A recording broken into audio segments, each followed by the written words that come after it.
My wife invited me to her company's pharmaceutical gala just to humiliate me. She let her CEO grope her right in front of me while I sat in the back like forgotten furniture. She smiled at me like I was too stupid to understand. 10 minutes later, his tooth gleamed on the flagstone near a fern. My name is Warren Callahan. I'm 47 years old, and for the past 23 years, I've worked as a paramedic and EMT supervisor in downtown Phoenix. It's not glamorous work. No corner office, no stock options, no invitations to black tie events where they serve champagne that costs more than my weekly paycheck. But it's honest work. The kind where you actually save lives instead of just talking about quarterly projections and market penetration. Monica, my wife, she took a different path. Started in pharmaceutical sales right out of college, climbed the ladder fast. Too fast, maybe. By the time she hit 40, she was vice president of marketing at Whitmore Pharmaceuticals, pulling in a salary that made my paycheck look like lunch money. She wore designer suits that cost more than my truck payment, carried a phone that never stopped buzzing with important messages from important people. We met back in college, Arizona State, 1998. She was pre-med then, or so she said. Had this whole plan about becoming a pediatrician, helping kids, making a difference. I fell hard for that version of her. The girl who volunteered at free clinics on weekends, who cried watching documentaries about children in poverty, who said she wanted to build a family and do something meaningful with her life. That girl disappeared somewhere between graduation and her first promotion. The invitation came 3 weeks ago. Thick cardstock, embossed lettering, the kind of paper that screams money. She dropped it on the kitchen table while I was making breakfast for the kids. Paul, our oldest at 19, was home from college for the weekend. Chloe, 16, was upstairs getting ready for school. Noah, our 13-year-old, was at the table working on some robotics project, circuits and wires spread across his placemat. "You need to come to this," Monica said, not looking at me. She was already dressed for work, black suit, red heels that clicked against the tile like gunshots. I picked up the invitation, read it. A gala? "Monica, you know I hate these things." "It's not optional, Warren." Her voice had that edge to it, the one that meant the discussion was already over before it started. "Appearances matter. The board will be there. Graham will be there. I need you there. Graham." She said his name the way other people say their spouse's name. Familiar. Comfortable. Too comfortable. "What about the kids?" I asked, knowing it was pointless. "They'll be fine. Paul can watch them." She grabbed her purse, checked her phone. "It's one night, Warren. Try not to embarrass me." And just like that, she was gone. The door closed behind her with a soft click, and I stood there in my paramedic uniform, holding an invitation to a world where I'd never quite fit, where I was always just Monica's husband. The guy who showed up, smiled politely, and stood in corners while she networked and laughed at jokes that weren't funny. Paul looked up from his coffee. "You going?" "Yes, I have to," I said, setting the invitation down. "Dad," Paul said quietly. "My oldest son, the one we'd adopted 18 years ago when Monica said she couldn't have children. The one she'd agreed to take in because I'd pushed for it, because I'd wanted a family even if biology wouldn't cooperate. You don't have to do everything she says." I looked at him, 19 years old and already wiser than his old man. "I know, son." But I didn't know. Not really. Because 3 weeks later, I'd be standing in that ballroom, watching my wife let another man's hands wander across her body like I wasn't even there. And 10 minutes after that, I'd do something I'd never done before in my life. I'd stop being the nice guy. The thing about working in emergency medicine is you learn to spot patterns. A certain cluster of symptoms means stroke. A particular rhythm on the monitor means cardiac arrest. You train yourself to see what's coming before it fully arrives, because seconds matter when someone's dying on your gurney. I should have applied that same skill to my marriage. The signs were everywhere. I just didn't want to diagnose them. It started small, maybe 2 years ago. Monica's late nights became later. Her business trips multiplied. The smell of cologne that wasn't mine would cling to her coat. When I asked about it, she'd laugh it off. "Warren, I work with men all day. What do you expect?" I expected my wife not to come home smelling like someone else. Then came the phone calls. She'd step outside to take them, even in winter, come back in with flushed cheeks, claiming it was just the cold. Her texts lit up at dinner, during movies, at 2 in the morning. Always work. Always urgent. Always Graham. Graham Whitmore, CEO of Whitmore Pharmaceuticals. 53 years old, divorced twice, lived in a penthouse downtown that probably cost more than I'd make in 10 lifetimes. He had that polished look rich men get. Perfect hair, perfect teeth, perfect tan, that came from perfect vacations to perfect places. Monica talked about him constantly. Graham says we need to pivot the marketing strategy. Graham thinks we should expand into European markets. Graham believes I'm ready for an executive VP position. Graham. I met him once at a company picnic 2 summers ago. He shook my hand with the grip of a man who'd practiced it, smiled with teeth too white to be real, and said something about how lucky he was to have Monica on his team. She's quite exceptional, your wife, he'd said, holding eye contact just a beat too long. We're doing great things together. Together. That word stuck with me. Paul noticed it too. My oldest son had always been observant, quiet, thoughtful, the kind of kid who watched and processed before speaking. One night about 6 months ago, he came into the garage where I was working on my truck. Dad, can I ask you something? Sure, buddy. I didn't look up from the engine. Why do you let her treat you like that? I froze. Like what? Like you don't matter. His voice was steady, but I could hear the frustration underneath. She doesn't even look at you anymore. She talks about her boss more than she talks about us. When's the last time she asked about your day? I couldn't remember. Marriage is complicated, Paul. No, Dad. Respect is simple. He left the garage, leaving me alone with the truth. Kids see things adults pretend not to notice. A week before the gala, I found something I wasn't looking for. I'd been looking for our insurance documents in Monica's home office when I saw the folder. Medical records. Old ones, from before Paul's adoption. I opened it. Inside were test results, doctor's notes, consultation summaries. I read through them twice, then a third time, my hands shaking. There was nothing wrong with her. No fertility issues. No complications. No medical reason she couldn't get pregnant. She'd lied. About all of it. We'd adopted Paul because I'd pushed for children and she claimed biology wouldn't cooperate. Then mysteriously, 2 years later, she got pregnant with Chloe. Another 3 years, Noah arrived. She'd fabricated an entire medical condition to avoid having my child first. To delay. To control. I put the folder back exactly where I found it, my mind racing. How long had she been planning exits, building escape routes, keeping me at a distance? That's when I knew. The gala wasn't just another corporate event. It was a message. After finding those medical records, I did what any paramedic does when facing a critical situation. I made a plan. Assessed the damage. Gathered my resources. Prepared for the worst-case scenario. Because that's what this was. The worst case.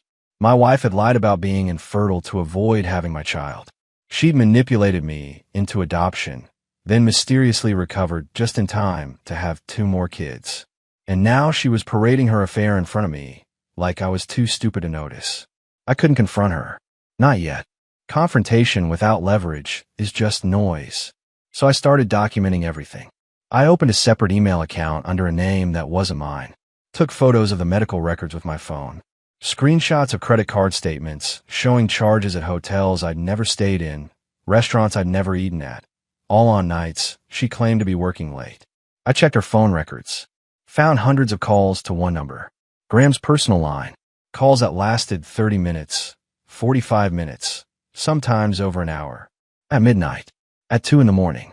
On weekends when she said she was at the gym. Then I did something I'm not proud of, but won't apologize for.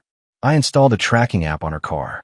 One of those GPS things marketed to parents worried about teenage drivers. $30 online, installed in 5 minutes while she was inside getting ready for work. Within a week, the pattern was clear. Every Thursday night, her car went to the same place. The Riverside Hotel. Downtown. Expensive. The kind of place that doesn't ask questions when executives rent rooms by the hour. She'd park in the underground garage. Stay for 2, sometimes 3 hours. Then drive home, shower immediately, climb in a bed smelling like hotel soap and lies. I said nothing. Just watched. Waited. Collected evidence like I was building a case for court. Because that's exactly what I was doing. Paul noticed a change in me. One Saturday morning, he found me in the garage, organizing files in a locked metal box. Dad, what's all that? Insurance stuff, I said. Just getting organized. He looked at the box, then at me. You're planning something. Smart kid. Just being careful, son. Does it have to do with Mom? I met his eyes. Saw the hope there. Hope that maybe, finally, his father was going to stop being a doormat. Yeah, it does. He nodded slowly. Good. Whatever you're doing, I'm on your side. Paul, you don't have to. She's never loved me, Dad. Not really. His voice stayed steady, but I heard the pain underneath. I heard her on the phone last month, talking to someone about how adopting me was the biggest mistake she ever made. How I was just a placeholder until she could have her real kids. My hands clenched. She said that. Word for word. He looked at the metal box again. So yeah, whatever you're planning, I'm with you. Chloe and Noah, too. We all see what she is. That night, I made an appointment. Not with a therapist. Not with a marriage counselor. With Brenda Halverson, the lawyer who drafted our prenuptial agreement back in 2003. Brenda was old school. 62, sharp as a blade, with a reputation for leaving opposing counsel bleeding on courtroom floors. She told me years ago to include specific clauses in the prenup.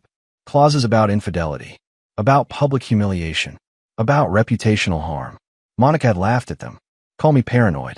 Signed anyway because she never thought she'd get caught. Time to find out if Brenda's foresight was about to pay off. The night of the annual Pharmaceutical Industry Awards Gala, I dressed carefully. Black suit, not rented. White shirt, pressed. Navy tie that Monica had bought me 3 Christmases ago, back when she still pretended to care. I looked at myself in the mirror. 47 years old. Gray starting to show at the temples. Lines around my eyes from too many night shifts. I looked like what I was. A working man heading into a room full of people who'd never worked a day in their lives. But I wasn't going there to fit in anymore. I was going there to finish something. Monica came out of the bedroom in a red dress that probably cost more than my monthly salary. Low cut, high slit, the kind of dress you wear when you're trying to get noticed. She looked stunning, and I felt absolutely nothing. You ready? She asked, not looking at me. She was checking her phone. Again. Yeah. The drive downtown was silent. She texted the entire way. Didn't ask about my day. Didn't mention the kids.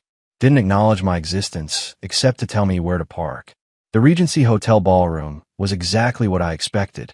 Crystal chandeliers, ice sculptures, waiters in tuxedos carrying trays of champagne that cost more per glass than I made per hour. Pharmaceutical executives in $1,000 suits talking about profit margins and FDA approvals like they were discussing baseball scores. Monica's name tag was waiting at the registration desk. Dr. Monica Callahan, Vice President of Marketing, Whitmore Pharmaceuticals. Mine said Warren Callahan. No title, no affiliation, just a name. Your table is number 12, the registration woman said to Monica, smiling. Then she looked at me. You're at table 27, near the back. Monica didn't even blink. That's fine. Warren doesn't mind. And just like that, she walked away, headed straight for the front of the room where the executive tables waited. I watched her go. Watched her spot Graham Whitmore at table 12. Watched her face light up in a way it never lit up for me anymore. I found table 27, near the service entrance. Close enough to see the stage. Far enough to be forgotten. The couple next to me introduced themselves. Sales reps. Nice people. Asked what I did. I'm a paramedic, I said. Oh, that's wonderful, the wife said. So important. Important. But not important enough to sit at the front. The speeches started. Some vice president talking about innovation and commitment and partnership. Corporate word salad that meant nothing. Then Graham Whitmore stood up. 53 years old. Perfect hair. Perfect smile. Perfect everything. He thanked the team. Made a joke about working late with dedicated people. His eyes found Monica when he said it. She smiled back. Then I saw it. His hand, moving slowly under the table, landing on her thigh. Her red dress riding up slightly as she shifted to give him better access. She didn't push him away. Didn't flinch. Didn't even look uncomfortable. She looked pleased. My jaw clenched. My hands gripped the edge of the table. The couple next to me kept talking, but I didn't hear them anymore. I just watched my wife let another man touch her in a room full of people. Watched her smile at me across the distance like this was exactly what she wanted me to see. 10 minutes, I thought. Just 10 more minutes. Graham Whitmore excused himself from the executive table exactly 8 minutes after his hand disappeared under my wife's dress. I'd been counting, watching, waiting for the pattern to repeat itself, because men like him are creatures of habit. He straightened his tie, said something to Monica that made her laugh, and walked toward the side exit that led to the patio. The smoking area, where executives went to make deals and tell jokes they couldn't say in front of shareholders. I stood up. The couple at my table barely noticed. They were deep in conversation about quarterly projections or some other thing that didn't matter. I walked calmly through the ballroom, past tables of people drinking expensive wine and pretending their lives had meaning, past waiters carrying trays of desserts nobody would eat, past the registration desk where my name tag had identified me as nobody important. The patio was barely lit, just a few wall sconces casting amber light across flagstone and potted plants that looked expensive but artificial. Graham stood near the far railing, lighting a cigar. Cuban, probably. The kind you can't get legally, but men like him always have connections for. He heard my footsteps, turned, saw me approaching in my off-the-rack suit with my working man's hands and my paramedic shoulders. "Oh," he said, smiling like we were old friends. "Warren, right? Didn't know you smoked." "I don't." I stopped 3 feet away, close enough to see the smug satisfaction in his eyes. The kind of look men get when they think they've won something. His smile widened. "Then what can I do for you?" "You're going to apologize." The smile faltered. "Just for a second. Excuse me for putting your hands on my wife. In front of me. In front of everyone." My voice stayed level, calm, the way it does when I'm talking someone down from a ledge or telling a family their loved one didn't make it. "You're going to apologize." He laughed. Actually laughed. One of those short, dismissive sounds that rich men make when poor men challenge them. "Look, Warren, I don't know what you think you saw. I saw you grill my wife at table 12 while she smiled at me like I was too stupid to notice. I saw your hand on her thigh. I saw her let you." He took a drag from his cigar, exhaled slowly. "Your wife and I have a professional relationship. A close professional relationship. We work well together. That's all. That's all. That's all." He leaned against the railing. Casual. Comfortable. Like this conversation was already over. "And frankly, if you have concerns about your marriage, maybe you should take them up with Monica. Not with me. I'm just her boss. Just her boss."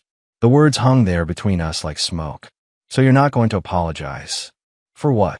He spread his hands. "For being successful, for recognizing talent, for giving your wife opportunities you never could." He pointed at me with the cigar. "Let's be honest, Warren. You and Monica, you're not exactly in the same league anymore. She's going places. Big places. And you're a paramedic." He said it like paramedic was another word for failure. "She deserves someone who can keep up with her," Graham continued. "Someone on her level. Someone who understands ambition and power and what it takes to win." He smiled again. "Someone like me." I didn't say anything. Just looked at him. Really looked at him. 53 years old. 2 divorces. A history of affairs with employees that his lawyers paid to keep quiet. A man who thought money and position made him untouchable. "You done?" I asked quietly. "Yeah, I'm done. Now if you'll excuse me." I hit him once. Clean. Direct. Right on the jaw. Not a wild swing. Not an emotional outburst. Just a single, precise punch delivered with 23 years of lifting patients and equipment and working double shifts that kept my body strong. His head snapped sideways. The cigar flew from his hand in a spinning arc of red ember. His knees buckled.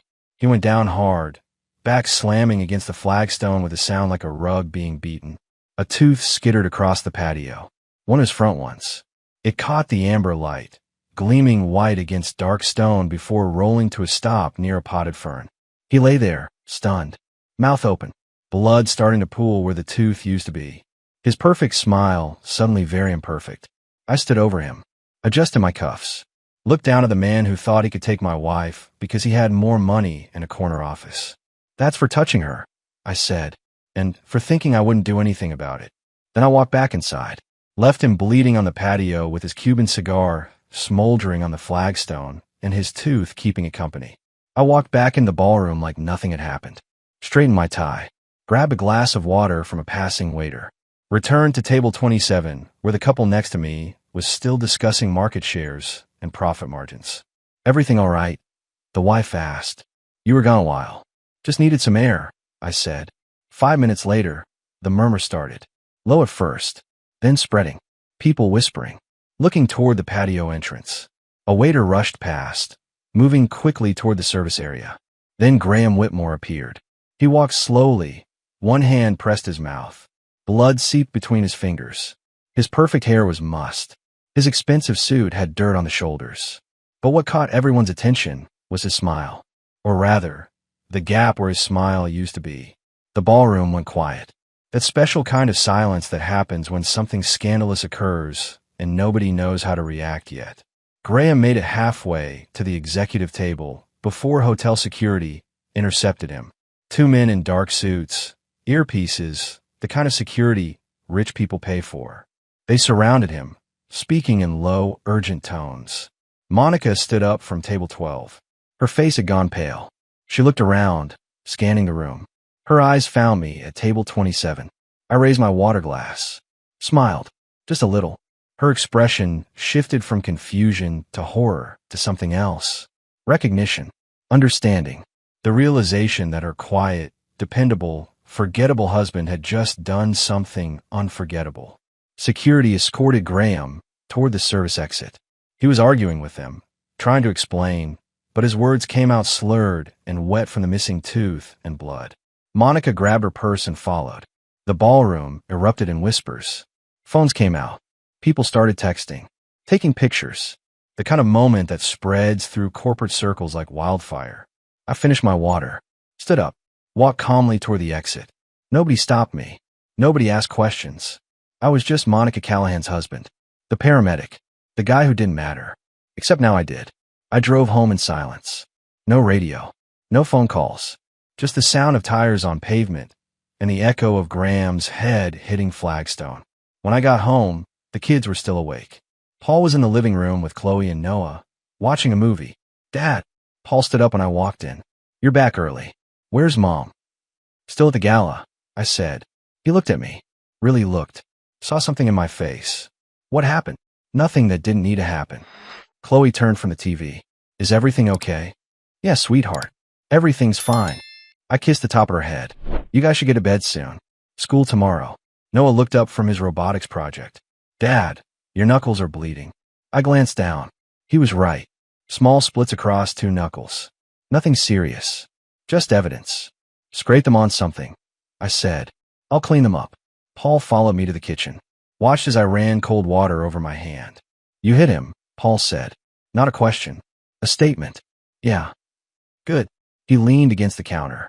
What happens now? Now. I dried my hands. Now we wait. Monica will come home. She'll be angry. She'll make threats. And tomorrow, I'm filing for divorce. The prenup. Clause 12b. Public reputational harm through adultery or professional misconduct. I looked at my son. She signed it 20 years ago. Never thought it would matter. Paul smiled. Actually smiled. She's going to lose everything. She already did. She just doesn't know it yet. Monica came home at 2:30 in the morning. I heard her car pull into the driveway. Heard her heels clicking on the walkway. Heard the door open with that familiar creak I'd never fixed because she'd stopped asking. I was sitting in the living room. Lights off. Just waiting. She saw me in the dark. Stopped. Her silhouette framed by the hallway light behind her. Warren. Her voice was tight. Controlled. The voice she used in boardrooms when someone challenged her. We need to talk. Yeah, we do. She dropped her purse on the entry table. Walked into the living room, but didn't sit. Just stood there in her red dress, arms crossed. What you did tonight was unacceptable. Assault. In front of witnesses. Graham is talking about pressing charges. Let him. Let him. She laughed. Sharp. Bitter. Do you have any idea what you've done? To me? To my career? To my reputation? Your reputation. I leaned forward. The one where you let your married boss put his hands on you in public? That reputation. It wasn't like that. It was exactly like that, Monica. I was there. I watched his hand go under your dress. I watched you smile at me while it happened. My voice stayed level. Calm. You wanted me to see it. That was the whole point of inviting me. She opened her mouth. Closed it. For once, she had no corporate response ready. How long? I asked. Warren. How long have you been sleeping with Graham Whitmore? Silence. Then, 6 months. 6 months. Half a year of lies. Of late nights. Of hotel rooms and Thursday meetings that weren't meetings at all. And before him, her face changed. What? Before Graham. Were there others? She didn't answer. Didn't need to. The look in her eyes told me everything. Get out, I said quietly. This is my house too. Actually, it's not. I stood up, pulled an envelope from my jacket pocket. The one Brenda had prepared years ago. Remember this? Our prenuptial agreement. Page 4. Clause 12b. I handed it to her. She took it. Read it under the dim light. Any public act resulting in reputational harm through adultery or professional misconduct nullifies all spousal financial claims. She looked up. You can't enforce this. I already am. Brenda Halverson filed the paperwork this afternoon. Before the gala. Monica's face went pale. You planned this. No, you planned this. I just prepared for it. I walked to the door. Opened it. You have until Monday to move out. After that, the locks change. The kids stay with me. Paul's already 18. He can testify. And he will. I looked at her. Really looked at the woman I'd married 20 years ago.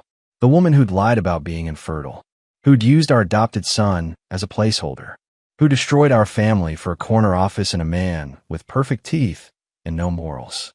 Chloe and Noah will choose to. Want to guess who they'll pick? She stood there. Red dress. Perfect makeup. Perfect hair. Perfectly alone. You'll regret this, she said. The only thing I regret is not doing it sooner. I gestured to the open door. Leave. She grabbed her purse. Walked past me without another word. Got her car. Drove away. I closed the door. Locked it. Stood there in the dark house that suddenly felt bigger. Emptier. Cleaner. Paul came down the stairs. She's gone. Yeah. He walked over. Put a hand on my shoulder. You okay, Dad? Yes, son. I'm okay. For the first time in years, I actually meant it. Monday morning came faster than I expected. I called in sick to work. First time in 3 years. Spent the morning at Brenda Halverson's office instead, signing documents that would end my marriage and secure my future. You're sure about this? Brenda asked, pen hovering over the filing paperwork. Once I submit this, there's no going back. I'm sure. She nodded. Signed. Stamped. Done. Monica's going to fight, Brenda said. She'll claim the prenup is invalid. That you coerced her. That the clause is unenforceable. Can she win? Not with what you've got. Brenda tapped the folder on her desk. Thick with evidence. GPS records. Hotel receipts. Credit card statements. Photos. But she'll try. And it'll get ugly. It's already ugly. My phone buzzed. Text from Paul. Dad, you need to see this. I opened the link he sent. A local news website. The headline made my stomach drop. Pharmaceutical executive assaulted at industry gala. There was a photo. Grainy. Someone's phone camera. Graham Whitmore being escorted out by security, hand covering his bloody mouth. And in the background, just visible, Monica following him. Her face clear. Her expression panicked. The article didn't name me. Just said, an altercation occurred, and police are investigating. They're going public, I said. Brenda looked at the article. Smiled. Good. Good. Warren, this is exactly what we need. Public documentation. Media coverage. Evidence of the affair being connected to a violent incident. She pulled up something on her computer. And look at this. Someone posted video. She turned the screen. Social media. Short clip. 10 seconds. Graham and Monica at the executive table. His hand, clearly visible, sliding under the table toward her. Her laughing. Leaning closer. The comments were brutal. Hundreds of them. People calling out the inappropriate behavior. Questioning the company's ethics. Demanding investigations. It's going viral, Brenda said. By this afternoon, Whitmore Pharmaceuticals will be in crisis mode. Their CEO caught on camera in what looks like workplace harassment. Your wife enabling it. The optics are terrible. My phone rang. Unknown number. I answered. Mr. Callahan. A woman's voice. Professional. This is Detective Sarah Reeves with Phoenix PD. I need to speak with you about an incident Saturday night. Here we go. I'm available. Can you come to the station this afternoon? 2 o'clock. I'll be there. I hung up. Looked at Brenda. Police want to talk. Expected.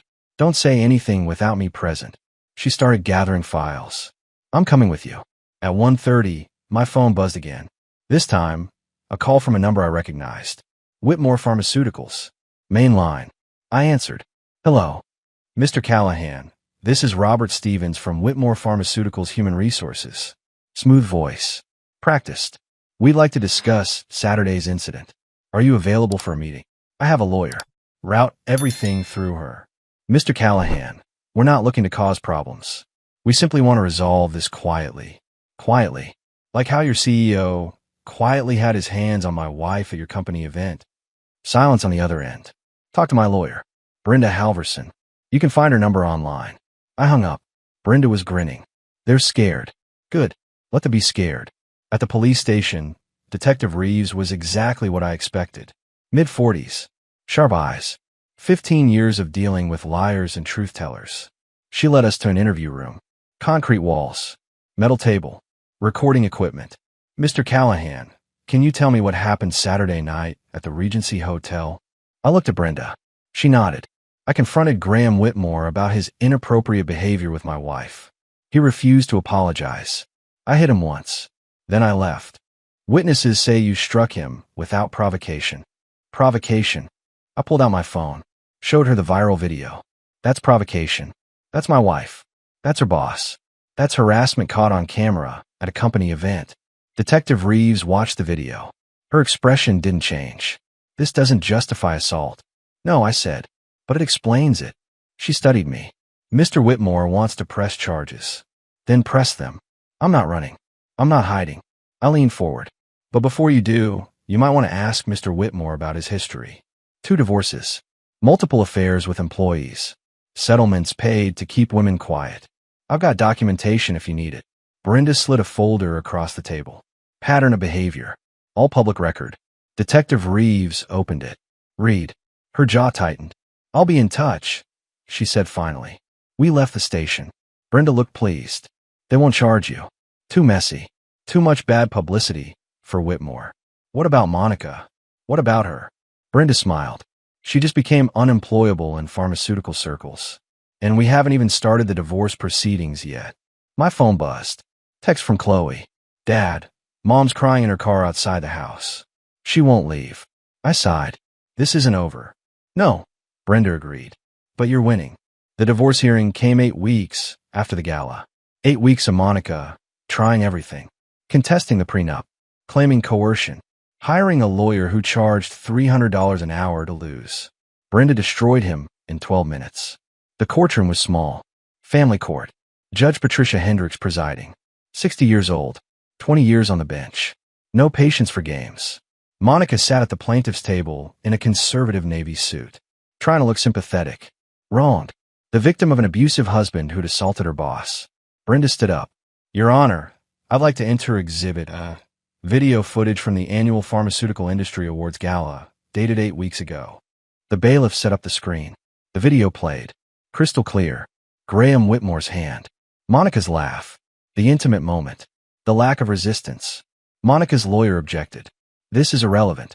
Overruled. Judge Hendricks said. Continue. Brenda played more. Screenshots of text messages between Monica and Graham. Hundreds of them. Some explicit. Some just damning. Hotel receipts. GPS logs from her car. A pattern spanning 6 months. Your Honor, Mrs. Callahan engaged in a sustained extramarital affair with her direct supervisor. She did so publicly at company events. She did so in ways that brought direct reputational harm to my client, as specified in Clause 12B of their prenuptial agreement, signed in 2003. Monica's lawyer tried again. The prenup was signed under duress. Was it? Brenda pulled out another document. This is the email Mrs. Callahan sent her attorney in 2003 after reviewing the prenup. Quote, the clauses are fair. Warren's just being cautious. I'm signing it voluntarily. Signed. Dated. Notarized. Judge Hendricks read the document. Looked at Monica. Is this your signature? Monica's voice was small. Yes. Then the prenup stands. Judge Hendricks turned to Brenda. What are you seeking? Full enforcement of Clause 12B. All marital assets to my client. Primary custody of the 2 minor children. Mrs. Callahan to retain only assets she brought into the marriage and her personal vehicle. Your Honor, that's excessive. Monica's lawyer started. Is it? Judge Hendricks looked at Monica. Mrs. Callahan, did you engage in an extramarital affair with Graham Whitmore? Silence. Answer the question. Yes. Monica's voice cracked. Did you do so at public company events where your husband was present? It wasn't like that. Yes or no? Yes. Judge Hendricks made a note. Call your first witness, Ms. Halverson. I call Paul Callahan. Paul walked to the stand. 19 years old. Steady. Clear-eyed. He was sworn in. Paul, what is your relationship to the defendant? She's my adoptive mother. Can you describe her relationship with you and your siblings? Paul didn't hesitate. Distant. Cold. She missed birthdays. Forgot school events. When I was 17, I overheard her on the phone telling someone that adopting me was the biggest mistake she'd made. That I was just a placeholder until she could have her real kids. Monica's face went pale. Did she love you, in your opinion? No.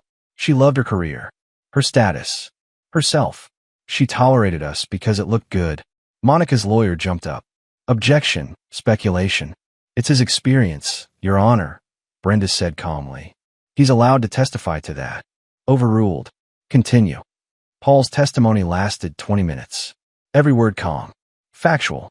Devastating. Then Brenda called me. I told the truth. All of it. The fake infertility diagnosis. The lies. The affair. The public humiliation. Monica's lawyer tried to make me look violent. Unstable. Mr. Callahan, you struck Graham Whitmore, correct? I did. Without provocation. With significant provocation. He refused to apologize for sexually harassing my wife at a public event. He told me she was too good for me, that she deserved someone on her level, someone like him. So you hit him? Yes. And you don't regret it? I looked at Monica, then back at the lawyer. No, I don't. Judge Hendricks banged her gavel. Mr. Callahan, while I don't condone violence, I understand the context. She looked at Monica. Mrs. Callahan, you have behaved in a manner that violates both your marriage vows and your prenuptial agreement. The agreement is valid and enforceable. She ruled. Full custody to me. The house. The savings. The cars. Everything we'd built together. Monica got her clothes. Her jewelry. Her BMW. And nothing else. She stood up. Tears running down her face. Warren. I didn't respond. Just walked out with Brenda and Paul. Outside the courthouse, Paul hugged me. It's over, Dad. Yes, son. It's over. 11 months after the gala, life looked different. Graham Whitmore was no longer CEO of Whitmore Pharmaceuticals. The board forced him out 3 weeks after the video went viral. Gave him a severance package and a non-disclosure agreement. Last I heard, he was consulting for a startup in California. Divorced for the 3rd time. Monica took a job in Minnesota. Mid-level position at a generic drug company. No corner office. No executive title. Just a job. She called the kids once a month. They rarely answered. Paul graduated from Arizona State with honors. Got into law school at Stanford. Told me he wanted to specialize in family law. Help people like us. Chloe was applying to colleges. 17 now. Strong. Independent. She'd grown closer to me over the past year. Said she finally understood what real love looked like. Noah was building robots in the garage. 14 years old. Already talking about engineering programs. He still asked about his mother sometimes. I told him the truth. That sometimes people choose careers over family. It was her loss, not his. I went back to work as a paramedic. My shifts. My patients. My purpose. It felt good to save lives again instead of fighting legal battles. One Saturday morning, I was in the garage working on my truck when Chloe came out. Dad, someone's here to see you. I wiped my hands. Walked to the front door. A woman stood on the porch. Mid-40s. Dark hair. Kind eyes. She wore hospital scrubs. Warren Callahan. That's me. I'm Lisa Brennan. I work in the ER at Phoenix General. We've crossed paths a few times on calls. I remembered her. Trauma nurse. Competent. Calm under pressure. What can I do for you? I heard what happened. With your divorce. With the gala. She smiled slightly. Everyone in the hospital heard about it. Some people think you're crazy. But most of us think you're brave. I just did what needed doing. That's what makes it brave. She held out a card. A bunch of us from the ER are doing a charity run next month. Kids hospital fundraiser. I thought maybe you want to join. Bring your kids. I looked at the card. Then at her. Yeah, I said. I'd like that. She smiled. Really smiled. Good. I'll see you there. After she left, Paul came out. Dad, was that nurse flirting with you? Maybe. Good. You deserve someone decent. I looked at my son. 19 years old. Wiser than I'd been at 30. Thanks, Paul. That evening, all 3 kids and I sat down for dinner. Homemade lasagna. Noah's favorite. We talked about school. College applications. Robot competitions. Normal things. After dinner, Chloe brought out a photo album. Our family. Before everything fell apart. Should we keep these? She asked. The ones with Mom. I looked at the photos. Monica smiling. Younger. Different. Before ambition ate everything else. Keep them, I said. Not for her. For you. So you remember where you came from. Noah looked up. Dad, are you happy now? Honest question.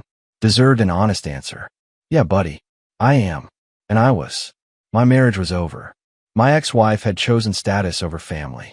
I'd lost years trying to fix something that was broken from the start. But I had my kids. My integrity. My self-respect. I'd punched a man who thought money made him untouchable. I'd enforced a contract that protected me when love failed. I'd fought for my family when everyone expected me to stay quiet. The story went viral. People made memes, wrote articles, debated whether I was right or wrong. I didn't care. I wasn't doing it for them. I did it for the man in the mirror. The one who'd been invisible for too long. The one who finally decided he mattered.